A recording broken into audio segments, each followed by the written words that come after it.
ध्यान दिया है कि हमारे समाज में कुछ पारिवारिक संबंध धीरे धीरे अदृश्य हो रहे हैं।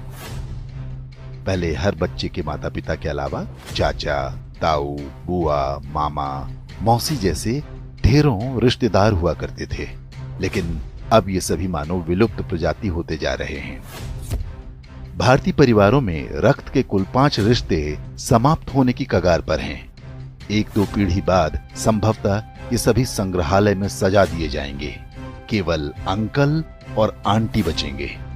इसे इस तरह समझा जा सकता है, यदि किसी दंपत्ति के 2 पुत्र और 2 पुत्री हैं, तो उनके सभी 5 रिश्ते यानी ताऊ, चाचा, बुआ, मामा और मौसी होंगे।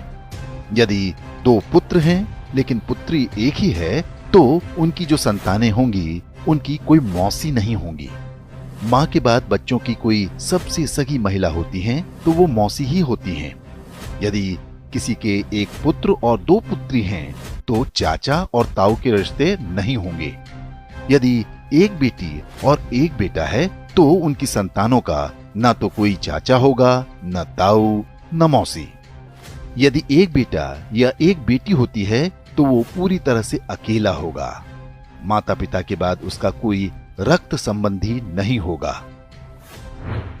सिंगल चाइल्ड फैमिली को उनका निर्णय तीसरी पीढ़ी यानी जिनके वो दादा दादी होंगे बुरी तरह प्रभावित करेगा। उनका पौत्र या प्रपौत्र इस संसार में अकेला होगा।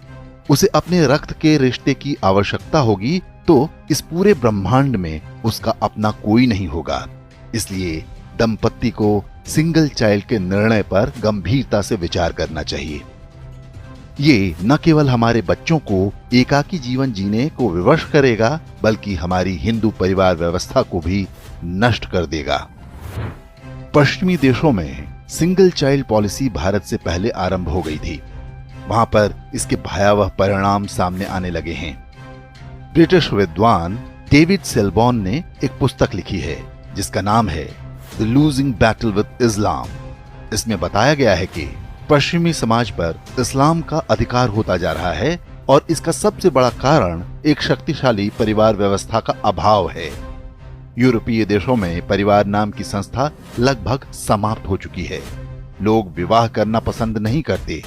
समलैंगिकता, अवैध संबंध, लिव इन रिलेशन जैसी कुरीतियां सामान्य बात हैं। उन समाजों में ऐसे बच्चों की संख्या बढ़ती जा रही है जिन्हें नहीं पता होता कि उनके पिता कौन हैं। बूढ़े माता पिता को घर में रखने को कोई तैयार नहीं। ओल्ड एज होम में उनका बुढ़ापा बीतता है।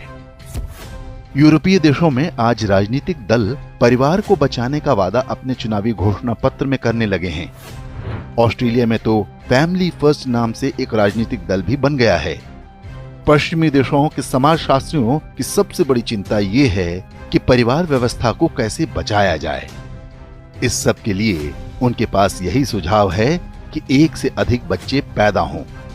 अब यही चुनौती भारतीय समाज के सामने भी खड़ी होने जा रही है। क्या हम समय रहते सतर्क हो पाएंगे या हमारे साथ भी वही होगा जो पश्चिमी देशों के साथ हो रहा है?